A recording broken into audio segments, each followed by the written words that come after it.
In my past life, my brother Ethan was adopted by the wealthy Hayes family, while I was taken in by a janitor. The Hayes household, however, was rife with internal strife. His adoptive parents were distant. His sister Olivia relentlessly bullied him, and ultimately he was left with nothing. My life was the opposite. My adoptive family was warm and loving, and Olivia the Heiress fell for me, the boy from the wrong side of the tracks. It was straight out of a storybook. Consolé by Hattie. We were both reborn, sent back to the day of our adoption. This time he scrambled to choose the janitor. Alex, he declared, this time the storybook hero is me. What he didn't grasp was that being the protagonist was never about where you came from. My brother and I were reborn together. Back to the day we were adopted from the orphanage. Two families stood in the director's office, the Hayes and the Millers. The three members of the Hayes family were impeccably dressed. Their only daughter, Olivia, was in her high school uniform, but sported a pair of globally limited edition designer sneakers. This was the most prominent family in Maple Creek. Mr. Hayes was a business tycoon, whose companies contributed the largest share of the city's taxes. Mrs. Hayes was a socialite, frequently seen at jewelry auctions and charity galas, mingling with celebrities. Their daughter Olivia was known simply as the heiress of Maple Creek.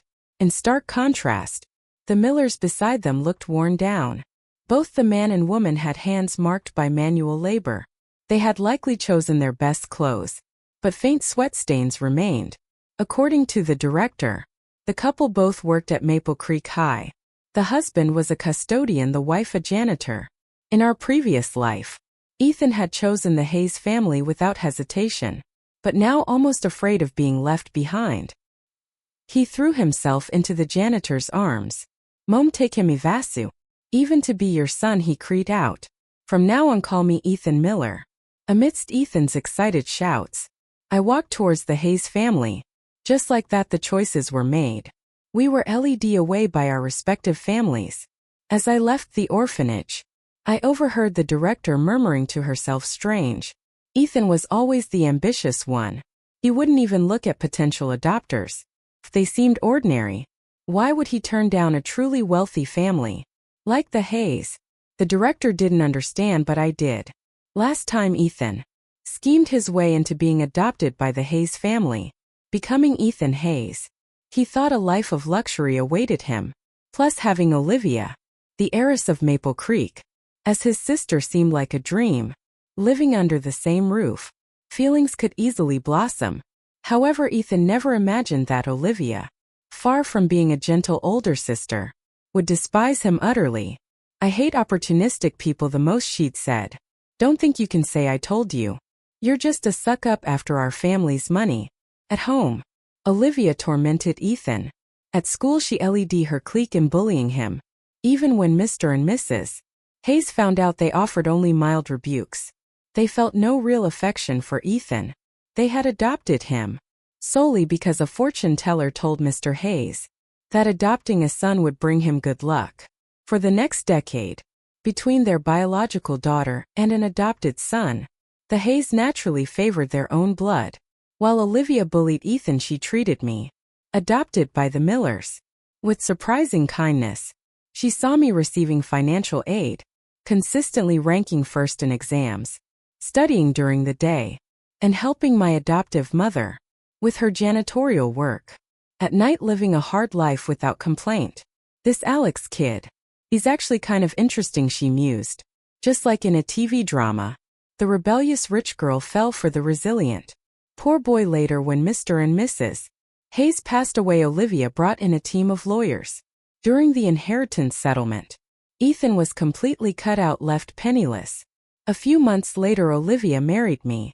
At our wedding, she even publicly declared, Alex, what's mine is yours from now on.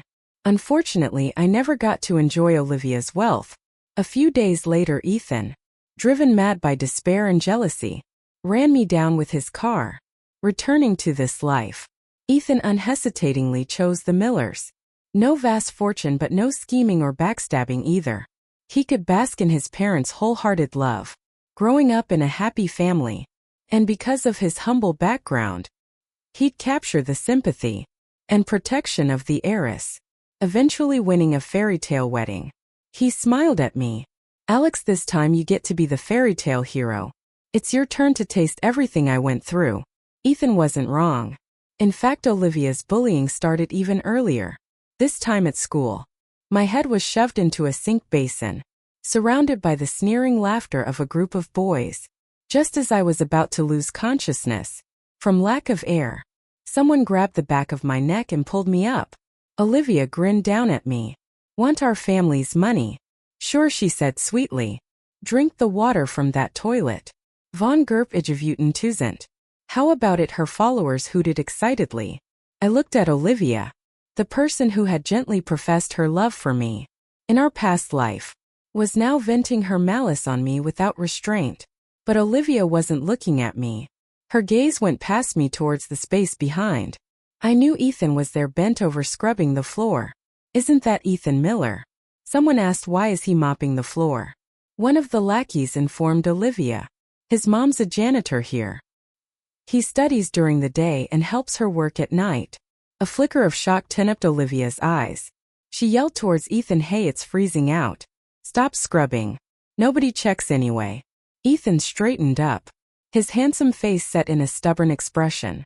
He shook his head. I can't if someone inspects and the floor isn't clean. Mom will get docked $100. I know $100 is nothing to a rich girl like you, but for my family it's my food money for a week. With that, Ethan bent down and continued scrubbing. His ploy was obvious, really. Of all the floors, he chose to scrub this one right in front of Olivia. He even angled himself perfectly to look his best. Unfortunately for him, Olivia fell for it completely. She strode over, pulled Ethan up, snatched the rag from his hand, and tossed it to one of her followers. You guys finish mopping this for him. She glanced at Ethan's hands, red from the cold, then impulsively draped her own coat over his shoulders. It's late. Who are you getting home by bike? You ride your bike in this court. Olivia was aghast, then commanded, wait downstairs. I'll have my driver take you home. Ethan left under Olivier's protection. Before leaving, he shot a quick, triumphant smirk back at my miserable self. Moments later, everyone dispersed, leaving me alone by the sinks. I struggled to my feet, wiping the dripping water from my hair with my sleeve. Use this, a cool voice sounded behind me. I turned. It was Sophia Bell, our class president. She was a quiet girl who studied diligently and always wore long sleeves, regardless of the season. In our past life, she had also tried to help Ethan when he was being bullied. She had offered him a towel and urged him to report Olivia's bullying. But Ethan had slapped her hand away. What do you know, Tatsmazesta? Back then, Ethan was still dreaming of making Olivia fall for him. So Sophia stopped interfering and retreated back into her silent solitude. Later, near graduation, Sophia took her own life. Only then did we learn how desperately poor her family was. Her grandmother was chronically ill, and her father was a gambler who not only abused her constantly, but also planned to sell her to pay off his debts. Now she stood beside me holding out a clean towel. I hesitated, then took it. She didn't say anything more and turned to leave, probably thinking there was nothing to say to a rich kid like me. Just as her figure was about to disappear, I suddenly called out, Sophia. Her steps paused. He scratched my head. I just transferred here. Still don't know my way around. Can you show him at? 4 dishes and a soup sat on the cafeteria table. Braised ribs, steamed egg with minced meat, cola chicken wings, stir-fried greens and clam, and wintermelon soup. Maple Creek High's cafeteria food was known for being excellent. He scratched my head again. I accidentally ordered too much. Waste is shameful. You probably haven't eaten dinner either, right? Join me. Sophia remained silent for a moment, before finally picking up her chopsticks and eating in small bites. I glanced at her wrists, peeking out from her uniform sleeves. Thin and fragile girls like Sophia truly needed help, but they didn't show weakness, didn't cry out in pain. So they often became unnoticed weeds in the landscape of teenage memories. This life, I wouldn't just save myself, I'd save her too. My mind made up, I spoke. Manconic sections are so hard. I don't understand them at all. Sophia, you're great at studying. Who about you two to aim? Sophia, mid-bite on a rib, looked at me with a shocked expression. That clearly said, are we even friends? I didn't give her a chance to refuse. Great. It's decided then, I'll pay you tutor fees. I gave Sophia part of my allowance, calling it an advance payment for tutoring. She stared at the thick envelope filled with $100 bills, too shocked to speak. Whether in the past life or this one, the Hayes family never skimped on basic necessities, an allowance for their adopted son. But what was pocket change to Olivia was enough for Sophia to buy medicine for her grandmother, pay hospital bills, and even rented a small apartment off campus to escape her abusive father. After arranging the tutoring, time for the next day with Sophia, I went home. The luxurious villa was empty. Mr. Hayes was out for business engagements, Mrs. Hayes at the spa. As for Olivia, she was likely having dinner at the Miller's place right now. In the previous life, Olivia had her driver take me home. My adoptive Miller parents saw this and enthusiastically invited her in for dinner. Then, just like a standard plot point in a drama, that one dinner allowed the heiress, accustomed to a cold, wealthy upbringing, to experience the warmth and affection of a poor family. The Millers always had simple smiles on their faces. The small, worn-out apartment, filled with the bustle of everyday life, fascinated Olivia, making her fonder of the poor boy who came from such a home. Right now, she and Ethan were probably eating a simple meal, but both likely felt happy. I slowly changed into my Heiress pajamas, ate the bird's nest soup the maid brought, and let a cold smirk play on my lips. No one knew that the Millers, though poor, were far from simple. The couple had always longed to latch onto a wealthy family. Seeing Olivia drive their son home sent their blood boiling with excitement. They immediately dragged her inside and treated her like royalty. The supposed affection, the supposed warmth, it was all a performance. After all, to win over an heiress, those were the only assets they had. And in my past life, when I told them I didn't want to marry Olivia, my adoptive mother locked me in my room, while my adoptive father beat me half to death with a table leg and a belt. Ethan thought he had entered paradise this time. He didn't know there was no true paradise on earth. The Hayes family was a gilded hell. The Miller family was a poor one, who could crawl out alive, depended entirely on their own abilities. In the following days, Olivia's malice intensified.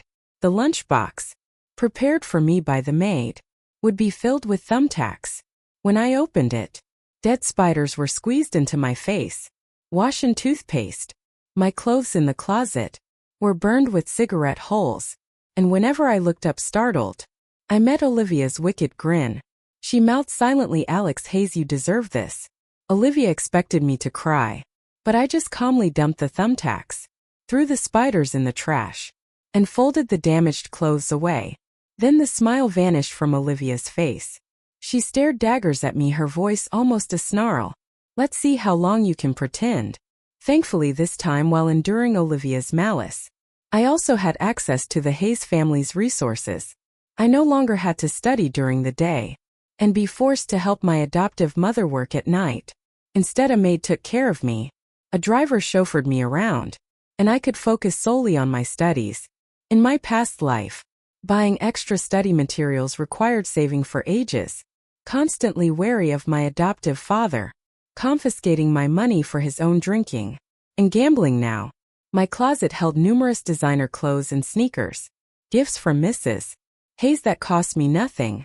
On top of that, I received $5,000 in cash allowance and a credit card with a $10,000 limit each month if I ran out. A quick word to the housekeeper meant more money would be deposited within half an hour. The hardships I endured previously now fell entirely on Ethan. I saw him sleeping through classes because he wasn't getting enough sleep, helping his adoptive mother at night. Gradually, he stopped doing homework and started handing in blank exam papers. In my past life, I survived on black coffee, sometimes stabbing myself with a compass to stay awake. fighting desperately to study. But Ethan had lived a pampered life.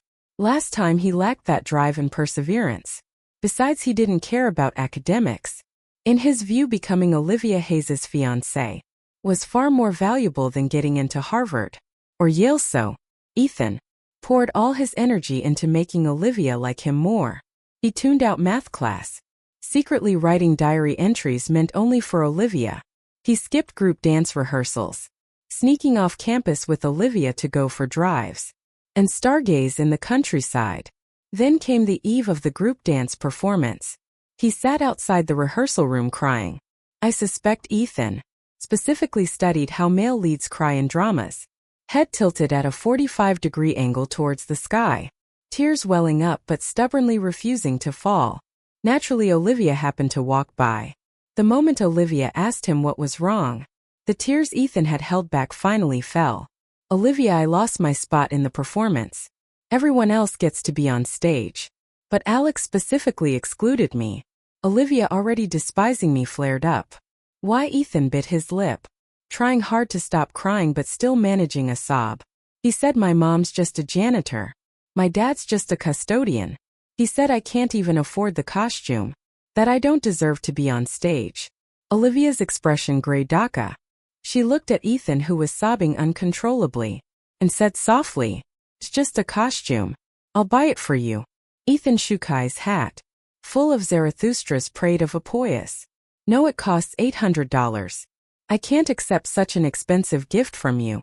Olivia was both furious and heartbroken. Cute are Alex highs. She burst out. Ethan just shook his head tearfully. He's your brother after all. Several buildings at school were donated by your family, and your father is an honorary board member. Even if the teachers know he's bullying me, what can they do? Ethan failed to notice a reporter visiting the school for an interview, passing behind him, leaning in like a shark smelling blood. The reporter keenly asked, bullying? What's bullying? Just like that, things blew up. The school's largest conference room was packed. The principal, vice principal, dean of students, homeroom Tayaka, reporters from various newspapers. Both the Hayes and Miller parents were present. Mr. and Mrs. Miller stood protectively around a tear-streaked Ethan in a corner, faces etched with grievance and anger. Mr. and Mrs. Hayes initially hadn't wanted to come when they heard it was just me in trouble. Only when they learned that even the newly appointed head of the Education Bureau was attending did they rush over. Maple Creek High was the city's top high school, a model institution for the Education Bureau. Mr. Heiss, clearly Niesborg chief. Upon entering, he smoothly approached him. Director Lee, I can't believe such a small matter brought you here. Personally, it's really just kids squabbling. But the bureau chief was stern and unswayed. Mr. Hayes, bullying is never a small matter. I know Alex is your family's child, but to me every child here is a student, a sapling. With the conversation framed like that, Mr. Hayes couldn't press further. He managed a smile. Yes, we weren't aware of the details. Please investigate thoroughly. Returning to Mrs. Hayes' side, they exchanged a silent glance. If the bullying accusation stuck, the Hayes would immediately abandon me, this adopted son they had no feelings for, cutting all ties if Mr. and Mrs. Hayes felt that way. Olivia's stance was even clearer. She stood beside the constantly sobbing Ethan, whispering words of comfort, occasionally lifting her dark eyes to shoot a cold glance my way. Seeing everyone assembled, the principal addressed Ethan. Ethan, please tell us what happened. Ethan raised his red, swollen eyes and softly repeated the story he told Olivia. The reporters were already indignant. One spoke up first. Our preliminary investigation shows Alex Hayes and Ethan Miller were friends from the same orphanage.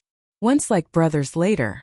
Alex was adopted by the Hayes Corporation family, while Ethan's adoptive parents are just ordinary school employees.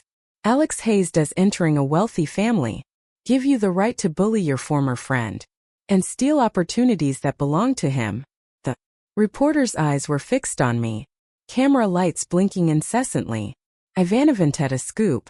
This was a sensitive social issue. In a society with increasingly rigid class structures, If children of the wealthy were snatching educational resources from poor students, blocking their upward mobility, it could ignite significant public outrage, especially when the story involved protagonists like Ethan and me. Such a dramatic contrast. In the pin-drop silence of the office, I suddenly let out a chuckle. It was abrupt. The reporters looked at each other. "Excuse me, reporter," I said calmly. "I read that journalists need to cross-verify information and fact-check their sources. Are we now skipping standard procedures just to rush out a sensational story?" The reporter's face turned crimson. I stood up coolly, pointing at Ethan. "Right now he's the only source. Everything is based on his side of the story." I looked at Ethan, pale from crying. I did once consider you a brother. But you killed him out of jealousy in the last life. This life you're climbing by framing me. If I destroy you now, you brought it on yourself. Since the reporter asked me, let me tell you what I know. He thinks we started the same. That he's even better looking and smarter than me. So why do I get a better life now? His jealousy turned to hatred. So he fabricated this story to frame me. As soon as I finished, Olivia interjected. That's not true. She wanted to say that Ethan had chosen the poor Miller family voluntarily. Therefore he couldn't be materialistic. And my claim was clearly twisting the facts. But before she could finish, the office door was pushed open forcefully. A slender figure stood in the doorway. Short hair, silent like an inconspicuous weed. Our homeroom teacher recognized her. "Sophia, what are you doing here?" In the previous life, Sophia would have already taken her own life by now. But this life she survived. Step by step, Sophia walked in and stood beside me. She spoke softly. "I'm here to testify." Her entrance was so sudden that the reporters took a moment to react. Someone asked, "Young lady, are you here to testify that Alex Hayes bullied Ethan Miller?" Judging by her clothes, Sophia clearly wasn't wealthy. She seemed more like Ethan's peer. Sophia glanced at the questioner and shook her head. "I'm here to testify for Alex Hayes." I looked at Sophia in surprise. Honestly, I had prepared extensively for this confrontation. But Sophia was not one of the witnesses I had arranged. After all, our relationship wasn't particularly close. After I gave her the money last time, she researched current tutoring rates, calculated the costs based on an hour per day, and returned all the excess cash to me. She tutored me in math for exactly 1 hour each day, then promptly packed her bag and left, like some pre-programmed AI robot. Last life, Sophia jumped off a building before the college entrance exams. Her entire hope rested on getting into a good university and earning money quickly to treat her grandmother's illness. But a month before the exams, her father lost badly gambling, drank several bottles of cheap liquor, and came home to give Sophia the worst beating of her life. Her right hand, the one she wrote with, was broken. No one knew what else her father did that day, what else the battered Sophia endured. The next time people saw her, the perpetually silent girl had already jumped from the rooftop. This life, even though Sophia and I hadn't become friends, I still wanted to save her. So I hired 2 thugs to beat her father badly, enough to land him in the hospital. This way, at least until after the exams, the man couldn't abuse her. To plan this meticulously, I uncharacteristically skipped an evening study session. When I returned, Sophia, who was responsible for attendance, caught me red-handed. "Why did you skip evening study?" she asked. I scratched my head, desperately trying to think of an excuse. I looked perfectly healthy. I couldn't very well tell her. "Skip class to arrange for your dad to get beaten up." Just then the school receptionist called out, "Sophia, phone call for you." It was news about her father. 5 minutes later, Sophia returned, her face still impassive. She picked up the attendance sheet again, then put it down. "I won't record it this time," she said calmly. "Don't be upset again."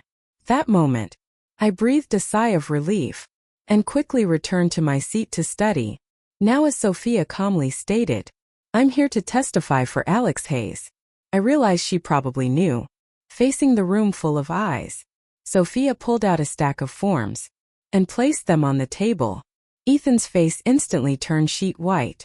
According to school rules, using the group dance rehearsal room required filling out a form, date, time, names of users, but enforcement was lax. Filling them out was tedious, so eventually almost no one bothered. Most just gave the teacher a heads up. No one expected that. Sophia had meticulously filled out the form every single time and kept all of them, so under everyone's gaze it was clear. Out of over 30 forms, Ethan's name appeared as a room user on only 2, meaning he attended only 2 out of more than 30 rehearsals.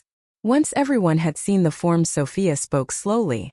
Ethan said Alex mocked him for not being able to afford the costume and barred him from performing. But when I told Alex I couldn't afford the costume and didn't want to participate, Alex told me to keep rehearsing. The next day, I found out he had bought costumes for everyone. Ethan also said Alex bullied him because his father is a custodian and his mother is a janitor. But my father doesn't even have a proper job. My whole family survives on my grandmother's meager disability benefits. Sophia looked at me. If you bully the poor, why didn't you bully me? This self-exposing statement stunned everyone present. In the silence I sighed, took out my phone, and played a video clip, loud enough for everyone to hear. In the video everyone could see Ethan missing steps, forgetting choreography, unable to keep up. He was visibly the worst performer. Indeed, during the previous rehearsals, he had been off stargazing with Olivia. The truth was, Ethan hadn't really wanted to participate in the performance. Anyway, seeing that I had removed him, he simply went to Olivia, twisted the facts, played the victim, to make her like him more and hate me more. He never expected the situation to escalate so dramatically, nor for me to have such solid evidence and witnesses. Originally, I shouldn't have removed Ethan on my own authority, I explained, but this group dance performance offers special admission points for college applications. 2 girls in our group are specialized dancers, counting on these points for university admission. If I had let Ethan continue, it would have jeopardized their future. Therefore, I had to make that decision. After the inquiry, public opinion about Ethan and me completely reversed. Classmates started saying he had a persecution complex and began avoiding him. Don't get too close to Ethan. If you have any conflict, he'll just claim you're picking on him because he's poor. Honestly, his family isn't that poor, right? Both parents have steady jobs. There are plenty of students here on financial aid, and you don't see them crying about being bullied. Some people just blame fate when they don't try hard enough. Surprisingly, Ethan remained quiet through all this. He stayed silent during the final review period, right up until the end of the college entrance exams, without causing any trouble. Sophia Van Tim, he's probably planning a counterattack. I smiled. It's fine. If he can be patient, so can I. I could sense Ethan plotting something in the background. At home, Olivia's attitude towards me visibly worsened. Previously, her bullying at least avoided Mr. and Mrs. Hayes. Now, during family dinner, she'd slam her bowl of chicken soup down, splashing hot oily broth onto my face. The nearby maid gasped and quickly brought me ice packs and burn cream. Throughout this, Mrs. Hayes kept her head down, eating her soup as if nothing happened. Mr. Hayes glanced up slightly and told Olivia, "Be more careful. Don't let people think our child has no manners." Mr. and Mrs. Hayes didn't care about me. To them, I was just an adopted son without emotional ties, brought home on a fortune teller's advice, like a lucky plant for good fortune. Last life, Ethan tried hard to cultivate a relationship with Mr. and Mrs. Hayes. It proved to be a completely wrong approach. When Mr. and Mrs. Hayes were busy, they'd leave even their own daughter with a nanny. How could they possibly develop feelings for an adopted son? In a wealthy family, appealing to emotions is useless. Appealing to interests is effective. So I put down the ice pack and spoke calmly. "Dad, Mom, there's something I need to tell you. I scored 718 on the college entrance exams. I'm the top scorer in the science stream." As the words left my mouth, both Mr. and Mrs. Hayes jerked their heads up. Even Olivia's eyes widened. I picked up a piece of stir-fried kale with my chopsticks and ate it slowly, then meeting the astonished gazes of the three people at the table, I spoke lightly. You always said studying was our own business, so I didn't plan on reporting my scores. But my teacher just called. He said some reporters want to interview you about your parenting experience. I wanted to ask if you're available. In my past life, even while working part-time, my academic performance was excellent. This life learning the same material again, without the previous obstacles. My scores soared. Mr. and Mrs. Hayes looked at each other. They hadn't paid any attention to the college entrance exams before. Olivia had already been accepted to a university in Australia and was set to go abroad right after high school, skipping the exams. As for me, their adopted son, they left my fate to chance, unwilling to expend effort. No one expected me to do so well. I planned to apply to Peking University's Guanghua School of Management. I looked at Mr. Hayes. I want to intern at Dad's corporate investment department, starting freshman year. Mr. Hayes was silent for 2 seconds, then spoke, a smile already on his face. It's good that you have this ambition, Alex. Congratulations, Lisa. Bring the red wine from the trunk. Alex must be 18 by now, right? Let's celebrate properly tonight. Ignoring Olivia's gaze, so dark it could almost drip water, I raised my glass to toast Mr. and Mrs. Hayes, politely thanking them for their nurturing. I had gambled correctly. Mr. and Mrs. Hayes didn't care about an ordinary adopted son. But what if that adopted son was the top scorer in the college entrance exams? That meant family honor, a testament to successful parenting, a hope for the future. Mr. and Mrs. Hayes were overjoyed.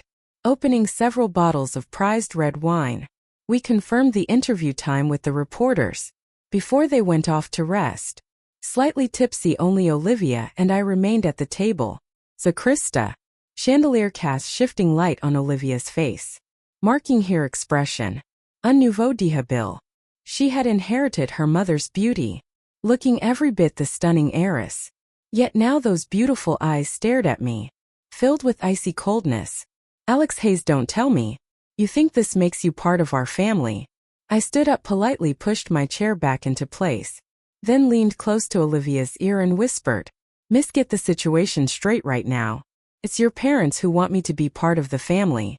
The day I went back to school to pick up my report card, I saw Ethan. He stood in the shadows watching me, his expression a mix of jealousy, confusion, and anger.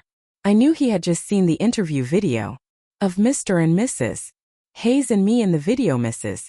Hayes had her arm around my shoulder, while Mr. Hayes spoke eloquently to the host.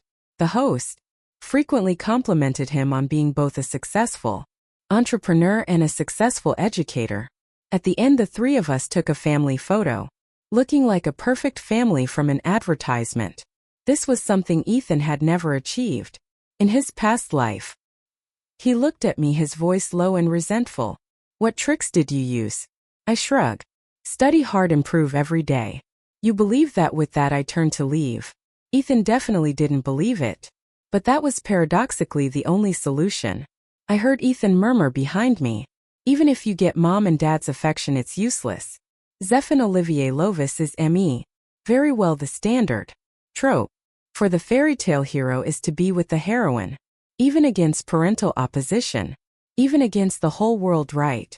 I wished him luck. 10 minutes later, I encountered the fairy tale heroine herself. Olivia, trailed by her usual group of followers, cornered me in the hallway. By now, teachers and students had left. The school building was deserted. Even if I yelled for help, no one would hear. Looking up, my heart sank. Even the security cameras had been disabled beforehand. This was premeditated. Olivia stood before me, saying softly, Alex Hayes, time to wake up from your dream of climbing the social ladder. Today I'll show you what happens to hypocrites. Before her words faded, one of her followers lunged, grabbing my hair and slamming my head against the wall. With a thud, plaster dust rained down. Stars exploded before my eyes from the pain.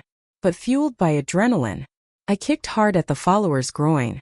A sharp cry and he crumpled to the floor. His face contorted. Olivia expression.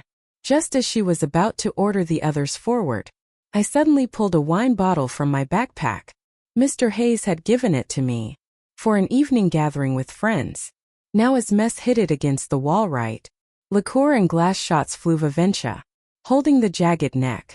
I pointed the sharp edges at the dozen or so boys. Come on, I yelled.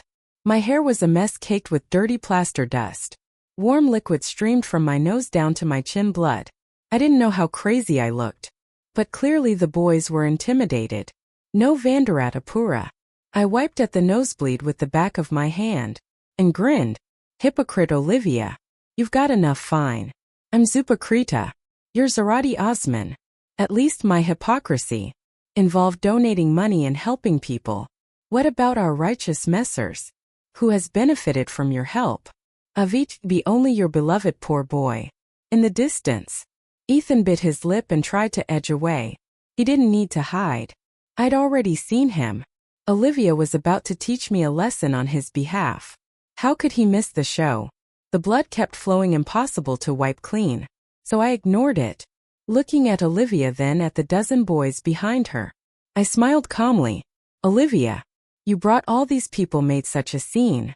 You better make sure I don't walk out of here alive today, because if you don't, my smile van is hit if you walk out of here alive. Olivia's face pallid slightly. As Ethan once said, Mr. Hayes was an honorary board member. The Hayes family was powerful.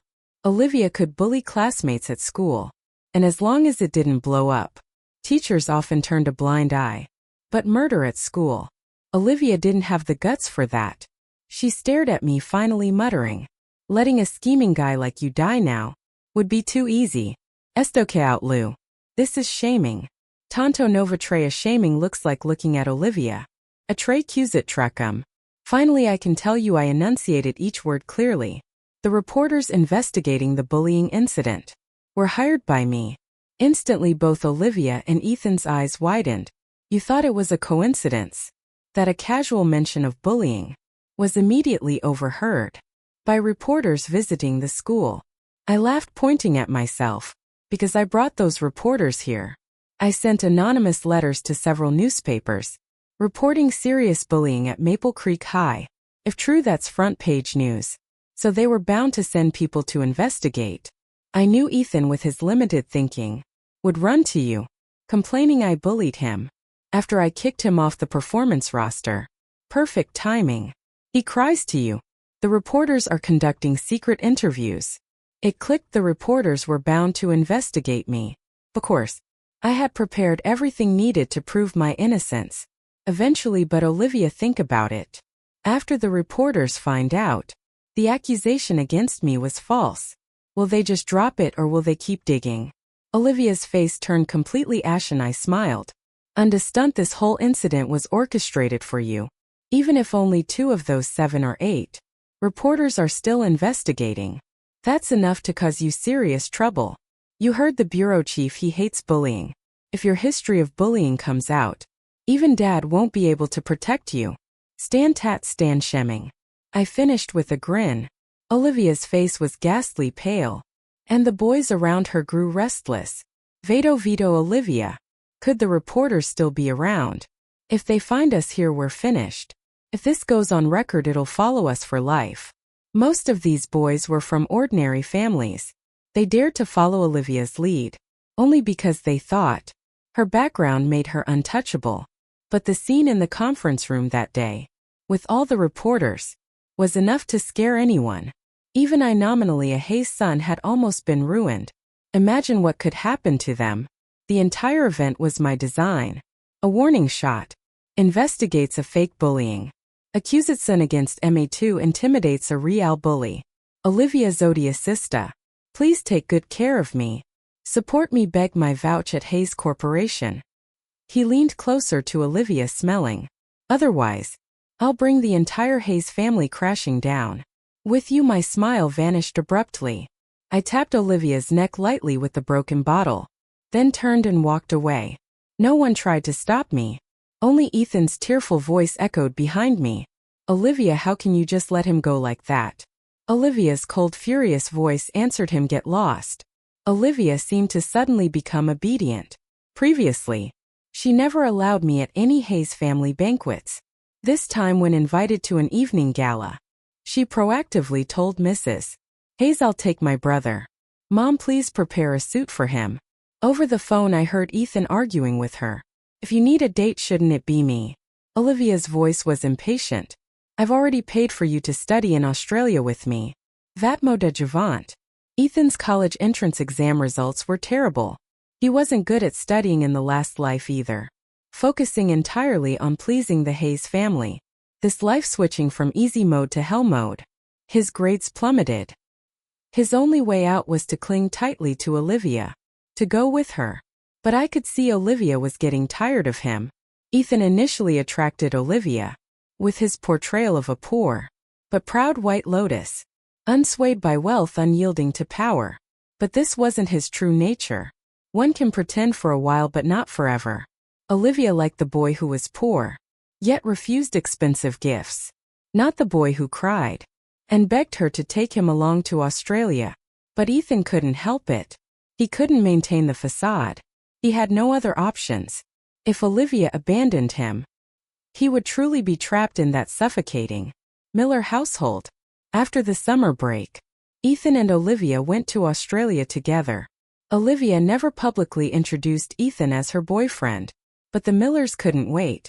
They hired paparazzi to follow Olivia and Ethan, snap photos of them and leak them online. Heiress dines intimately with boyfriend. Couple revealed to be childhood sweethearts. When Mr. Hayes saw the report, he threw his phone. Low-class tactics. Haven't even graduated university. And they're already trying to shove him into our family. When Olivia returned home, Mr. Hayes unleashed a torrent of abuse. If you want to get married, vite for your matitimiet. Date around casually if you must. But don't bring home trash like this, who clearly isn't fit for our family. Olivia listened silently, her gaze flicking towards me unnoticed. I felt her eyes but kept my head down, studying financial reports. The Millers were the same last time. As soon as Olivia showed a hint of interest in me, they practically wanted to drug me and deliver me straight to the Hayes doorstep. As for Mr. and Mrs. Hayes, they vehemently opposed Olivia marrying someone from my kind of family. Last time too. Unfortunately for their plans, they didn't live long enough to see Olivia's wedding. After berating Olivia, Mr. Hayes forbade her from seeing Ethan again. During the holidays, Olivia didn't resist. She stayed home, occasionally making overtures towards me. She bought me expensive diamond earrings for my birthday. When I stayed out late partying with friends, she waited outside the bar in her car to pick me up. Sophia sat beside me nursing a non-alcoholic mojito. Glancing at Olivia outside who was chain smoking, Sophia opened her mouth about to say something. I stopped her directly. Innovatra goin to sai. Don't worry, I know what I'm doing. After saying goodbye to my friends, I got into Olivia's passenger seat. She handed me a bag. I looked inside. Hangover soup. And a small cake from my favorite dessert shop. I laughed. Olivia terse noit. She silently pressed the accelerator, not speaking. Zedrifin Vesquez. Once home, I threw both the soup and the cake into the trash can. Olivia stood nearby watching, saying nothing. In the end, I went to my room not wanting to deal with her. Sophia was studying computer science at nearby Tsinghua University. She recently developed a program to improve corporate personnel management efficiency. This was a good opportunity to start my own venture. I had been interning at Hayes Corporation's Strategic Investment Department for nearly 3 years and had gained some influence. I decided to allocate $2 million from Hayes funds to co-found a company. With Sophia, she would handle the technology. I would handle the business side. I had a lot on my plate recently. Compared to all that, Olivia was utterly unimportant. I didn't expect Ethan to see Olivia dropping me off. He hadn't seen Olivia in a long time and was waiting outside the gated community, hoping for a glimpse. Instead, he saw me getting out of her car. I could imagine the terror that gripped Ethan. That moment, he probably saw a replay of the last life. Olivia sneering as she kicked him out penniless, then turning around to gently marry me. It was his deepest nightmare. Monday morning after meeting a potential client, I left their company building carrying documents. At the stairwell entrance I saw a familiar figure. Ethan had lost weight. His cheeks were slightly hollowed, his eyes bloodshot. Despite this, he was still handsome, like a model torn from a magazine. Back at the orphanage, Ethan had been the best-looking kid. Almost every prospective adoptive family noticed him first. If not for his high standards, he would have been adopted much earlier. Perhaps that's why he was so resentful. He walked towards me step by step, stopping right in front. Alex, what other tricks do you have up your sleeve? Who are you stealing Olivia from me? This life, she was supposed to like me. You were supposed to be the person she hated most. The one she wouldn't leave a penny to. Why? Why did I study everything you did last time? To win her over. And do exactly the same. Yet she still grows colder towards me. I looked at the broken, weeping Ethan. After a long moment I sighed. Excuse me, I have an SONT meeting. Ethan looked up at me. Alex, you won't tell me? Fine. In that instant I sensed what was coming. But it was too late. Ethan lunged forward, grabbed me in a tight embrace and then leaned backward. We tumbled down the stairs together with a loud crash. Ethan and I landed in a heap at the bottom. My head likely hit the railing. Darkness swam before my eyes. Excruciating pain shot through my knee. I couldn't even tell which leg could move. In Zaditsi and Chow's, I heard cries of "Salon out Olivia." Straining, I lifted my head and vaguely saw the person standing before us. Olivia blew from Binyard Iton's clots. He sobbed, "Olivia, it was your brother."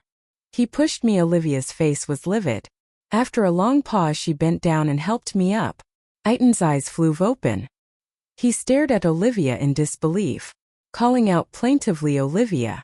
Olivia spoke coldly. Ethan began to tremble violently. This was his nightmare. In the last life, Olivia often said those exact words to him. This life, different choices, different path. Why was the ending still the same? Ethan seemed to snap, screaming, "Why? EQARITMADARITCRASE. Why is the result the same no matter what I choose?" I didn't hear the rest. The DCNS from the blue to my head, intense feet. The world gradually faded to black. The faint smell of disinfectant filled the hospital room. I opened my eyes. Olivia Zat Bisbit. Shakov Delayus and Kelatemai to come. He probably planned to frame you. But I arrived early and heard your whole conversation. Alex, just focus on recovering. Don't worry about a nutting Ilzy. Also, Ethan and I, we haven't been in much contact lately. My legs still throbbed. My head still ached, but I interrupted Olivia curtly. Excuse me, are you explaining yourself to me? Olivia paused, taken aback. If Mom and Dad hold you accountable for this, you'll naturally have to explain to them. But I don't see how this concerns me. Olivia hesitated for a long time, then said quietly, "I want to break up with him." An awkward silence followed. That concerns me even less. Olivia looked up at me anxiously.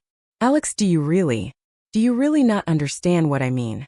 I looked quietly into Olivia's eyes. Her gaze grew increasingly expectant, just as her hope reached its peak. I laughed. Of course I understand. Olivia, you're a champion of debasing yourself. The light instantly drained from Olivia's eyes. She was silent for a long time before whispering, "I know Ividone men of Rontons, but I'm willing to spend the rest of my life trying to earn your forgiveness. When you first came to our house I really hated you, but I don't know why. Later I couldn't help but notice you more and more.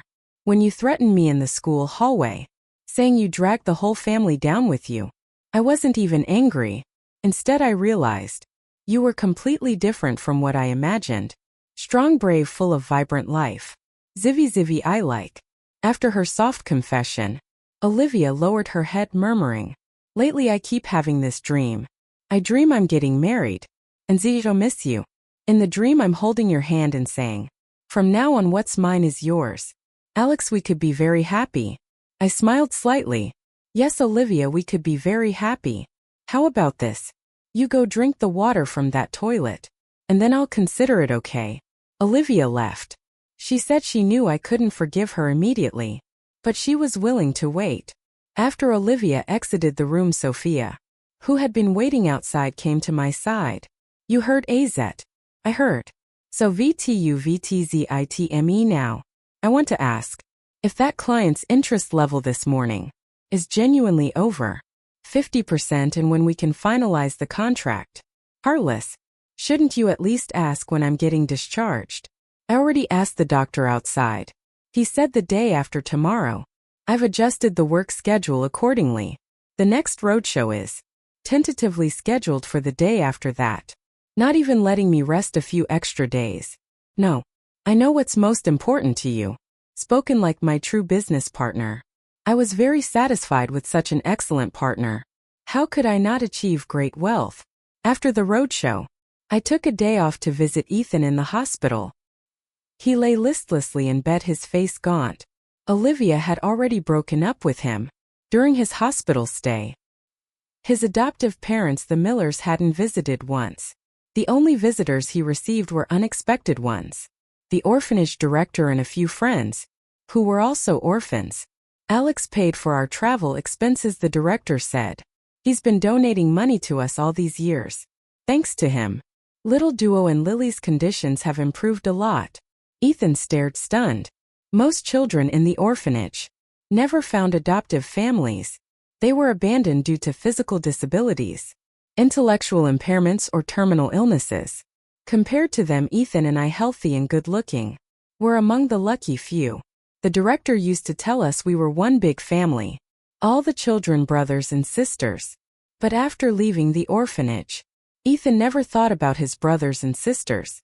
Again, conversely, even in my past life, I frequently returned to volunteer. This life, after joining the Hayes family, I made substantial donations, funding medical treatments, and finding opportunities for disabled children. Watching these children hesitantly discuss brother Alex in front of him, Ethan suddenly burst into tears. He cried for a long time, so long that the director and the children said their goodbyes, and I arrived at his bedside without him noticing. I waited calmly for him to finish crying. After a while, Ethan covered his face with his hands and mumbled, "Do you hate me very much?" Before I could answer, Ethan rushed on, "I hate you too. Why's bien taught a better life? What did I do wrong?" I thought for a moment. "Rain compare. You just used the wrong method." Ethan looked up. "Are you saying I'm not as kind, as innocent, as loving as you?" He shook my head. "No. Ethan, your biggest mistake in both lives was always trying to get a piece of someone else's cake. But why should they give you their cake? And even if they did, how would you know it wasn't poisoned? The right way is to bake your own cake." Ethan cried out. "What right do you have to talk? Don't you want a share of Sahir's family fortune? Yourself?" You shook my head. "I don't. The $2 million I took from Hayes Corporation was repaid with interest after Sophia's and my company turned profitable. As for the clothes and jewelry Mrs. Hayes gave me, I kept the valuable items locked in a safe with a detailed inventory list. I hope to completely sever ties with the Hayes family in the future." Zurazong Vasimpi. Hayes Corporation built its fortune on real estate over the past 30 years. Acquiring land and constructing buildings involved incidents, deaths, and countless shady dealings. Mr. Hayes had the means to suppress these things for now, but they couldn't stay hidden forever.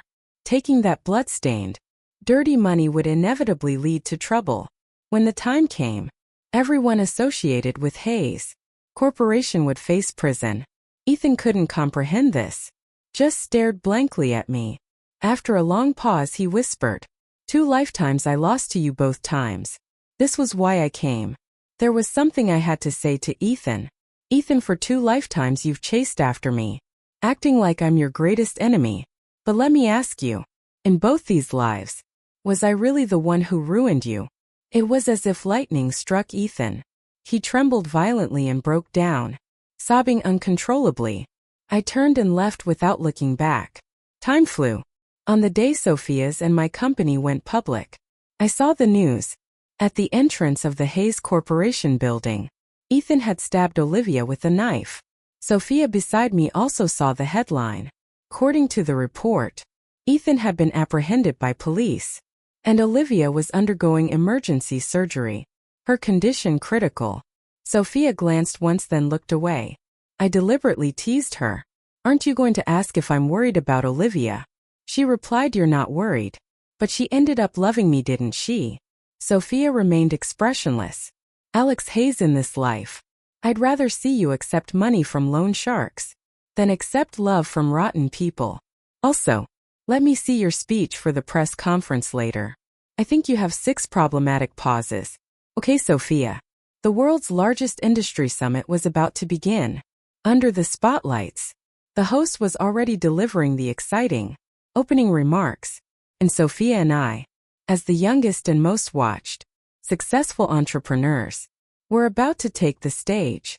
Countless flashbulbs were about to go off for us. Countless cameras were about to focus on us. Sophia wore a crisp white suit, looking cool, capable, and remarkably poised. The quiet weed from adolescence had finally grown into a pine tree, standing tall against the blizzard. Sophia eu nevos. Nevamientos igudescens nevos. Silly question, silly answer. After a moment, Sophia took my hand, transferring the warmth of her palm to mine. Alex Hayes, don't be nervous. Zachatin Rosa. Our names flashed across the giant LED screen. Hand in hand, Sophia and I walked onto the stage, welcomed by thunderous applause. Later, Sophia's and my company grew larger and larger. Olivia survived. She was severely injured, but pulled through after surgery. That was good. Someone needed to live. To pay for the sins committed by Hayes Corporation. Ethan went to prison. He wrote letters to me from there, saying that if he ever got out, he hoped to return to the orphanage and volunteer, caring for the children. He said he wanted to spend the rest of his life atoning for what he did to me. At the end of his letters, he called me brother. My feelings were complicated. Many children from the orphanage gathered around me. Braz, Alex, what are you looking at? I shook my head, nothing. Today Sophia and I came to the orphanage together to meet with the director.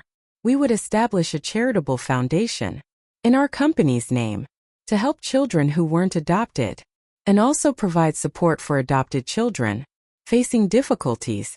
The sun shone brightly. It was a beautiful day. We had finally stepped into the future we hoped for.